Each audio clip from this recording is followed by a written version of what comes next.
Организирана екскурзија, прошетки на чист воздух, другарување за време на зимскиот или пак за време на летниот распуст, посета на планина.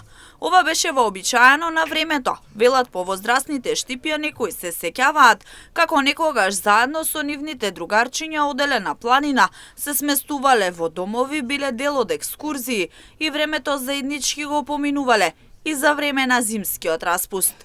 За разлика од тие добри времиња како што велат штипјани, сега ситуацијата е многу поинаква. На зимување одат само децата чии родители имаат пари и можности за тоа. Децидни се дека нивното време недостасува, а губат најмалите. Одеа децата на екскурзија, на летовање за Плачковица, организирано беше се тоа. Сега Зимување? зимување, сега нема. Сега ако имаш пари, може да ги пратиш децата. А тогава беше преку пионерски дом ли беше, не знам преку што беше, и ја имам одена за Плачковица така. А одеа, да. Како беше? Па подруго беше, сега нема.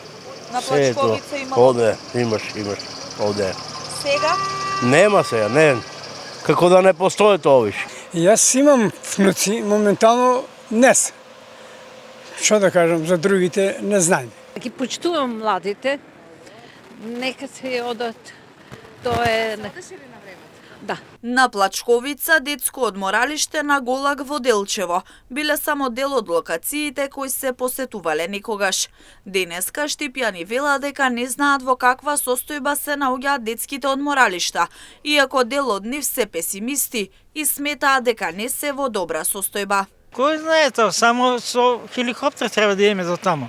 Дали се и пато постоje. Абе, добри беа порано добри беа. Убаво беше средено, редослед имаше се. Сега не сум бил, не сум интересиран више и така. Детското одморалиште Голак беше со надеж да се врати во правобитната состојба со што ќе се вратат посетителите и сјајот на планината. Минатата година од општина Делчево посочија дека се прават напори да се реконструира објектот.